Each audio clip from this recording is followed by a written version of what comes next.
ഞാൻ ഭയങ്കര സെൻസിറ്റീവ് ആയിട്ടുള്ള ആളാണ്. എനിക്ക് പെട്ടെന്ന് വിഷമം ഇതുപോലെ ഇത് കേട്ട് കഴിഞ്ഞാൽ ഇനി 10 പേര് കൂടി ഇനിയും അറ്റാക്ക് ചെയ്യും. അപ്പോൾ ഇനിയും വണ്ണം വെക്കത്തേ ഉള്ളൂ. അതുകൊണ്ടാണ് ഞാൻ പറയുന്നത്, നമ്മൾ എത്ര സെൻസിറ്റീവ് ആകുന്നു അത്രത്തോളം നമ്മൾ വണ്ണം വെക്കും. അത് മാറ്റാൻ പറ്റില്ല. ഈ നമുക്ക് വിഷമിച്ചിരിക്കുമ്പോൾ എനിക്ക് മറ്റേ ഓവർ ഈറ്റിംഗ് സ്വഭാവമുണ്ട്. അത് വരും, അങ്ങനെയാണ് വരുന്നത്. കാരണം ഇവിടെ മുറിവ് വന്നു കഴിഞ്ഞാൽ നമ്മൾ വരിഞ്ഞ് കെട്ടുന്ന പോലെ മനസ്സിലെ മുറിവുണ്ടായാൽ വീൽ പുട്ട് ഓൺ വെയിറ്റ്. അത് ഓവർ ഈറ്റിംഗ് വഴി മാത്രമേ പറ്റുള്ളൂ. അത് ഡൈജസ്റ്റ് ആവില്ല, നമുക്ക് ഫാറ്റായിട്ട് ഡെലിവർ ആകത്തേ ഉള്ളൂ. നമ്മുടെ ബോഡീൻ്റെ വർക്കിംഗ് അങ്ങനെയാണ്. അപ്പോൾ അതുകൊണ്ട് വണ്ണത്തിനെ ബേസ് ചെയ്തിട്ടൊക്കെ ആൾക്കാർ പറയുകയാണെന്നുണ്ടെങ്കിൽ ഇപ്പോൾ 30 കിലോ കൂടി സ്വന്തം വീട്ടിൽ ഭാര്യയ്ക്ക് ആഹാരം ഉണ്ടോ എന്ന് നോക്കാത്ത ഇവനൊക്കെയാണോ എൻ്റെ ഭാര്യയ്ക്ക് വെയിറ്റ് കൂടിയോ കൂടിയില്ല എന്ന് തൂക്കി നോക്കിയത്, അവനാണോ അവൻ തൂക്കി നോക്കിയത്. അപ്പോൾ ഇതൊക്കെ പറയാനുള്ളവൻ അവൻ്റെ വീട്ടിൽ സ്വന്തം മക്കൾക്ക് ആഹാരം ഉണ്ടോ എന്ന് നോക്കാത്തവനായിരിക്കാം, അല്ലെങ്കിൽ സ്വന്തം ഭർത്താവ് ജീവനോടുണ്ടോ ഇല്ലെന്ന് തിരിഞ്ഞു നോക്കാത്ത ആൾക്കാരായിരിക്കാം പെണ്ണുങ്ങളായിട്ട് അവർ. അല്ലെങ്കിൽ എന്ത് ഫ്രസ്ട്രേഷനാണെന്ന് എനിക്കറിയില്ല. അപ്പോൾ ഇതെല്ലാം ഞാൻ കെയർ ചെയ്യാൻ തുടങ്ങി കഴിഞ്ഞാൽ എനിക്ക് അതിന് മാത്രമേ സമയം ഉണ്ടാവുള്ളൂ. എനിക്ക് വേറെ നല്ല പണിയുണ്ട് ചെയ്യാൻ.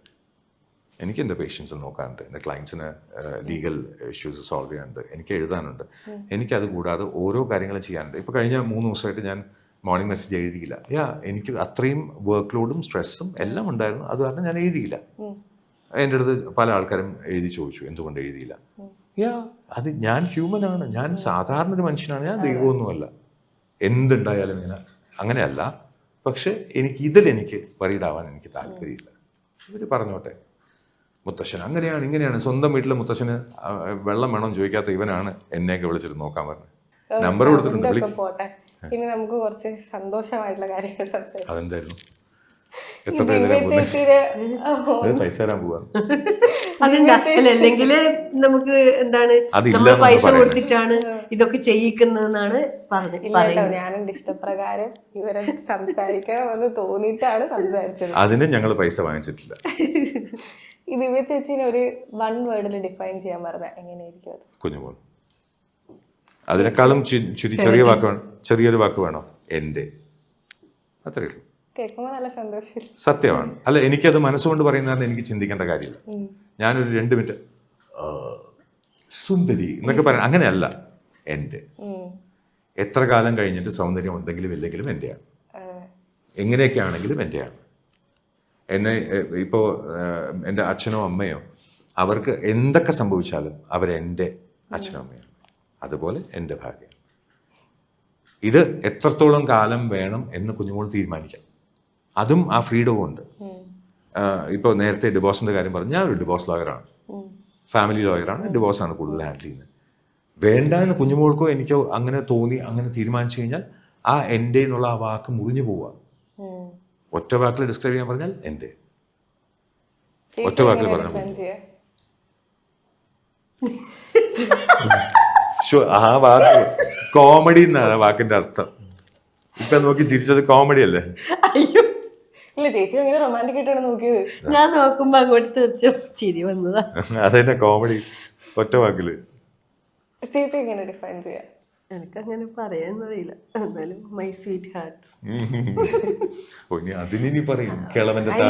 എന്നെ സെറ്റിന്ന് മൊത്തം കളിയാക്കല. എന്റെ ഫോണിനകത്ത് അങ്ങനെ ഉള്ള എല്ലാരോ വിളിക്കുന്ന സ്വീറ്റ് ഹാർട്ട് വിളിക്കുന്നു. അവർക്കൊക്കെ അവരുടെ ഫോണില് sweet heart 1, sweet heart 2, sweet heart 3 ഇത് ഒരെണ്ണേ ഉള്ളൂ. അതിന്റെ തമാശ. ചേട്ടൻ നന്നായിട്ട് പാട്ട് പാടുന്ന ഒരാളാണ് എന്ന് എനിക്ക് തോന്നുന്നില്ല. ഇല്ല, നമ്മൾ കേൾക്കാറുണ്ട്, നല്ലോണം പാട്ടോടാണ്. എല്ലാ ഇന്റർവ്യൂസിലും എല്ലാരും പാടിക്കാറുണ്ട്. നമ്മള് കുറേ ഹേറ്റ് കമന്റ്സിനെ കുറിച്ച് അത് ഇതൊക്കെ സംസാരിച്ച് നമ്മളിപ്പോ കുറച്ച് റിലാക്സ് ആയി എന്റേന്നും സ്വീറ്റ് ഹാർട്ടെന്നും ഒക്കെ പറഞ്ഞു ആ ഒരു സന്തോഷത്തിൽ ഒരു പാട്ട്.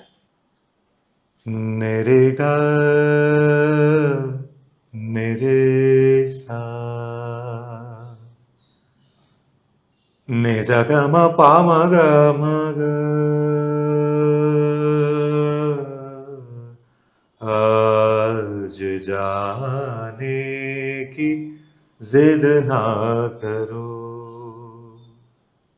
आज जाने की जिद ना करो,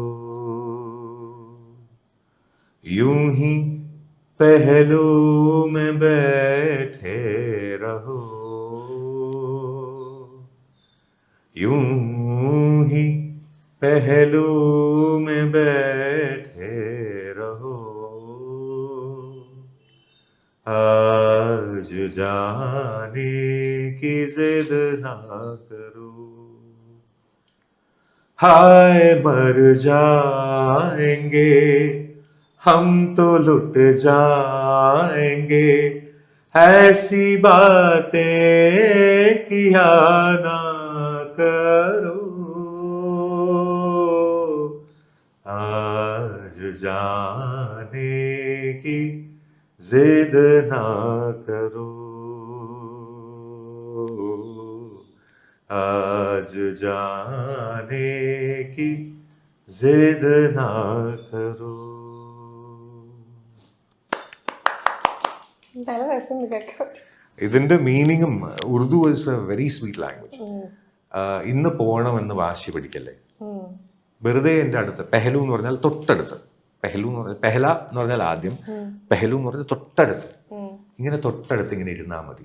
ചേച്ചീൻ്റെ അടുത്ത് ഇപ്പൊ ഇൻഡയറക്റ്റ് ആയിട്ട് പറഞ്ഞിട്ട് അല്ല, ഡയറക്റ്റായിട്ട് ഞാൻ പറയാറുണ്ട്. നാളെ ഷൂട്ടുണ്ട്, വൈകുന്നേരം ആകുമ്പോൾ പോകണം. അതുകൊണ്ടാണ് ഏറ്റവും ലാസ്റ്റ് ട്രെയിൻ എടുത്തത്. എനിക്ക് നാളെ ഇവിടെ കോടതിയിൽ കുറച്ച് വർക്ക് ഉണ്ട്. അപ്പം അങ്ങനെയുള്ളത് കാരണം ഏറ്റവും ലേറ്റസ്റ്റ് ആയിട്ട് അങ്ങ് പുഷ് ചെയ്യും. അപ്പോൾ ഇതിൽ പറയുന്നത് യൂം ഹി പെഹലൂമേ ബേഠേ രഹോ, ഇങ്ങനെ തൊട്ടടുത്ത് ഇങ്ങനെ ഇരുന്നാൽ മതി, വേറെ ഒന്നും ചെയ്യണ്ട.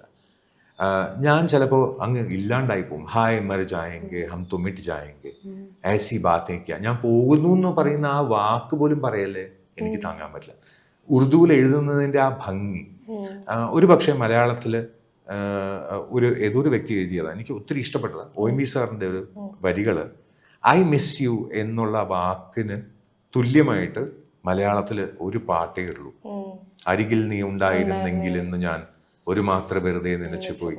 അപ്പൊ അങ്ങനെയുള്ള ഈ ഐ മിസ് യുവിന്റെ മലയാളം എക്സ്പ്ലനേഷൻ എത്രത്തോളം ഭംഗിയാണോ ഇതുപോലെയാണ് ഉറുദുവിലെ എഴുത്ത്. അതുകൊണ്ടാണ് എനിക്ക് ആ ഭാഷയോടുള്ള സ്നേഹവും അത് പഠിക്കാനുള്ള താല്പര്യവും വന്നത്. കാരണം അത്രത്തോളം ഫീൽ ചെയ്ത് എഴുതുന്നുണ്ട് അവര്. ഈ അരികിൽ നീ ഉണ്ടായിരുന്നെങ്കിൽ പാട്ട് പറഞ്ഞല്ലോ, ചേച്ചീനെ നോക്കിയിട്ട് ആ പാട്ട് പാടാം.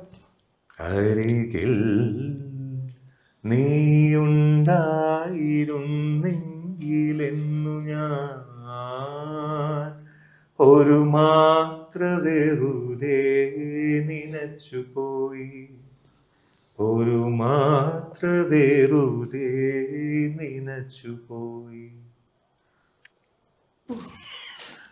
അത് എനിക്ക് അതിന്റെ എക്സ്പ്രഷൻ അങ്ങനെ വേണം, മര്യാദയ്ക്ക് അങ്ങനെ വരട്ടെ. അപ്പൊ ഇത്ര നേരം നമ്മുടെ ഒരുപാട് സംസാരിച്ചു രണ്ടുപേരോടും. അയ്യോ, ഞാൻ മാത്രമല്ല, പുള്ളിക്കാരെ നന്നായിട്ട് പാട്ട് പാടുന്ന ആള്. ഞാൻ സംസാരിച്ചു ഒരുപാട്. സംസാരിച്ചിട്ടില്ല. നന്നായിട്ട് പാട്ട് പാടും. പിന്നെ തേനും വയമ്പും നാവിൽ തൂകും വാനം പാടി, തേനും വയമ്പും നാവിൽ തൂകും വാനം പാടി, രാഗം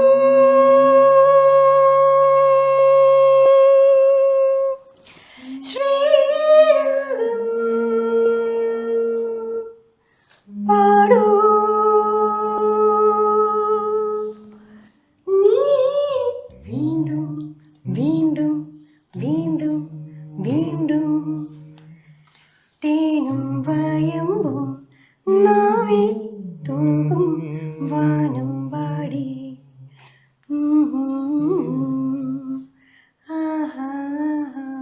എനിക്കറിയില്ലായിരുന്നു കേട്ടോ ചേച്ചി പാട്ട് പാടുന്നത്. ഞാൻ കണ്ടിട്ടില്ല ഇതുവരെ.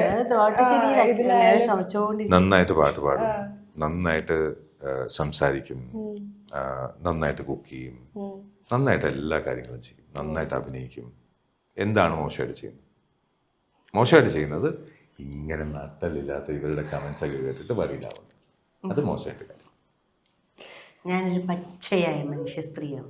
ശരി, അത് കറക്റ്റ്. പിന്നെ അമ്മച്ചിയായല്ലോ എന്ന് ചോദിക്കുന്നവരോട് ഞാൻ മുന്നേ അമ്മച്ചിയായതാ. എനിക്ക് 2 കുട്ടികളുണ്ട്. മോക്ക് 18 വയസ്സ് കഴിഞ്ഞു, മോന് 10 വയസ്സാവുന്നു. ഞാൻ മുത്തശ്ശനായിട്ടില്ല. അല്ല, അമ്മച്ചിയായി എന്ന് പറഞ്ഞോണ്ട് ഞാൻ അമ്മച്ചിയാണ്. അല്ല, ഈ പറയുന്നവര് 60-70 വയസ്സ് കഴിഞ്ഞ് റിട്ടയർമെന്റും കഴിഞ്ഞ് ഇവരൊക്കെ എന്തിന്റെ കുറവാണ്? ഇതൊക്കെ ഒരു 18 വയസ്സായ കുട്ടി പറഞ്ഞാൽ ഓക്കെ, അവർക്ക് വിവരമില്ലാത്തതുകൊണ്ടാന്ന് പറയാം. ഇത് 10-60 വയസ്സായിട്ട് ഈ വിവരമില്ലായ്മ പിന്നെയും കൊണ്ട് നടക്കുന്നുണ്ടല്ലോ, അതൊക്കെ ഒരു ഭൂഷണമായിട്ട് കരുതുന്നത് തെറ്റാണ്. പക്ഷെ രോഗം, നമുക്കിപ്പോൾ ഇങ്ങനത്തെ രോഗത്തിന് കുറേ നല്ല ട്രീറ്റ്മെന്റ് ഉണ്ട്. പ്ലഗിൽ വയറിട്ടിട്ട് അത് പിടിച്ച് സ്വിച്ച് ഇടാം, അല്ലെങ്കിൽ ചങ്ങലക്കിടാം, അല്ലെങ്കിൽ ഇങ്ങനെ നാട്ടിൽ നിന്ന് പറഞ്ഞു വിടാം. അങ്ങനെയൊക്കെ പല നല്ല ട്രീറ്റ്മെന്റ് ഒക്കെ ഉണ്ട്. പക്ഷെ അതൊന്നും ആരും ചെയ്യുന്നില്ല. രണ്ടുപേരും ഇപ്പൊ ഒരേ വൈബുള്ള രണ്ട് മനുഷ്യരാണ്. നിങ്ങൾക്ക് എപ്പോഴെങ്കിലും തോന്നിയിട്ടുണ്ടോ കുറച്ച് നേരത്തെ കണ്ടുമുട്ടിയിട്ടുണ്ടെങ്കിൽ അടിപൊളിയായിരുന്നേന്ന്? അങ്ങനെ എപ്പോഴെങ്കിലും തോന്നിയിട്ടുണ്ടോ? അത് മുന്നേ പറയലുണ്ടല്ലോ. ഇപ്പൊ നമ്മൾ വൈൻഡപ്പ് ചെയ്യാൻ പോവാണ്. അപ്പോ രണ്ടുപേർക്കുമായിട്ട് എന്താണ് ഒരു സിംഗിൾ ആയിട്ടുള്ള ഒരു മെസ്സേജ് സൊസൈറ്റിക്ക് കൊടുക്കാൻ പറ്റുന്നത്? Get well soon. സാറല്ല, ചേച്ചി വിശദീകരിച്ച് പറഞ്ഞു. അയ്യോ, ഇനി വിശദീകരില്ല. ഇത് മൊത്തം എല്ലാ ഇന്റർവ്യൂവിൽ ഇത് പറയുന്നുണ്ടല്ലോ. അല്ല, എത്ര എനിക്കൊന്നുമല്ല, എനിക്ക് ഒരാഗ്രഹമേ ഉള്ളൂ. നമ്പർ തന്നവരെല്ലാം ഒന്ന് കോണ്ടാക്ട് ചെയ്യണം, അത്രേ ഉള്ളൂ. നേരിട്ട് വന്ന് കാണണം അവർ, അത്രേ ഉള്ളൂ. ഒരാഗ്രഹം. കാരണം ചീത്ത പറയുന്നവര് നേരിട്ട് വന്ന് കാണണം. എന്നുവെച്ചാൽ ഈ മറയത്തിരുന്ന് കാണിക്കുന്ന ധൈര്യം നേരിട്ട് വന്ന് കാണിക്കണം. നമ്മള് പറയില്ലേ, ചാവാൻ ധൈര്യമില്ല, ചാവാൻ വേഗം ചാവും, പക്ഷെ ജീവിച്ച് കാണിച്ചു കൊടുക്കാൻ പറ്റും. ജീവിച്ചു കൊടുക്കാൻ പറ്റാത്തോണ്ടാണല്ലേ മരിക്കുന്നു അല്ലേ? അതിന് കാണിക്കുന്ന ധൈര്യം മതി ജീവിക്കാൻ വേണ്ടി. അപ്പൊ ഈ മറിഞ്ഞു നിന്ന് കമന്റ് ഇടുന്നവര് നേരിട്ട് വേണ്ട ധൈര്യം കാണിക്കാം. ഞാൻ നമ്പർ കൊടുത്തിട്ടുണ്ട്, നിങ്ങളൊന്ന് നോക്ക് മെസ്സേജ്. എന്റെ അസുഖം എന്താന്നുള്ളത് പല ആൾക്കാരും പറഞ്ഞായിരുന്നു. നേരിട്ട് വന്ന് കാണിച്ചു കൊടുക്കാം. എല്ലാരും വെൽക്കം ചെയ്യുന്നു. വെൽക്കം. അതെ, വിളിക്കാം, നമുക്ക് കാണാം. എല്ലാരും ഈ കമന്റ് ഈ പറഞ്ഞവര് മാത്രം, അങ്ങനെ ഉള്ളവര് മാത്രം വന്നാൽ മതി. അവർക്ക് മാത്രം നമ്മൾ അപ്പൊ അതില് ഈ സ്പെസിഫിക് ആയിട്ട് പറഞ്ഞ് ചെയ്യിപ്പിക്കുന്ന ആ വ്യക്തിയോട് കൂടി ഒരു കാര്യം പറയാനുണ്ട്. എന്തിനാ ടൈം ചെലവാക്കുന്നത്? കഴിഞ്ഞു പോയില്ല, ആ സമയം കഴിഞ്ഞു പോയി. അല്ല, അവരിങ്ങനെ കഷ്ടപ്പെട്ട് ഓരോ ആൾക്കാരെ കൊണ്ട് ഈ കമന്റ് ചെയ്യിപ്പിക്കുന്ന അവരോട് അവരിൽ നിന്ന് നമുക്ക് നേരിട്ട് കാണണ്ടേ? ഒരാഗ്രഹമല്ലേ? നമ്മളെല്ലാരും കാണുന്നുണ്ട്, ഈ പറയുന്നവരെ നമുക്കും കാണണ്ടേ? അതെ, ആരാണ് നമ്മൾ ഇത്രമാത്രം ടാർഗറ്റ് അതാണ് ധൈര്യത്തിൽ നമ്മൾ വിളിക്കുന്നത്. നമ്മൾ ഒരു മറവും ഇല്ലാതെ ഓപ്പൺ ആയിട്ട് വിളിക്കുകയാണ്. നമുക്ക് ഒരു മറവും ഇല്ല, ഓപ്പൺ ആയിട്ട് വിളിക്കുന്നു. രണ്ടുപേരെടുത്തും മൂവി വേൾഡ് മീഡിയയിലും കൂടെ ഇത്ര സമയം സ്പെൻഡ് ചെയ്തതിന് താങ്ക് യു. രണ്ടുപേരുടെ ബിസി ഷെഡ്യൂളാണ്. ഒരുപാട് നേരം ഈ സോഷ്യൽ മീഡിയനെ കുറിച്ചും ഈ കമന്റ്സിനെ കുറിച്ചും എങ്ങനെയൊക്കെ ധൈര്യമായിട്ട് മുന്നോട്ട് പോകണം, സെൻസിറ്റീവ് ആയിട്ടുള്ള ആളുകൾ എങ്ങനെ അതിനെ ആക്സെപ്റ്റ് ചെയ്യണം എന്നൊക്കെ ഒരുപാട് കാര്യങ്ങൾ ഫിലോസഫിക്കൽ ആയാലും ലൈഫ് എക്സ്പീരിയൻസിൽ നിന്നായാലും പറഞ്ഞു രണ്ടുപേർക്കും നന്ദി. ഒരുപാട് നല്ല സീരിയലുകൾ, ഒരുപാട് നല്ല സ്റ്റേജസ് രണ്ടുപേർക്കും കിട്ടട്ടെ. ധൈര്യമായിട്ടാണ് ഇപ്പൊ ജീവിക്കുന്നത്, കുറച്ചുകൂടി ഹാപ്പി ആയിട്ട് അടിപൊളിയായിട്ട് രണ്ടുപേരും ഒരുപാട് കാലം ജീവിക്കട്ടെ. നമുക്ക് ഇനി 1ാമത്തെ ആനിവേഴ്സറി കേക്കൊക്കെ കട്ട് ചെയ്ത് സെലിബ്രേറ്റ് ചെയ്യണം. Thank you. ശരി, താങ്ക് യു.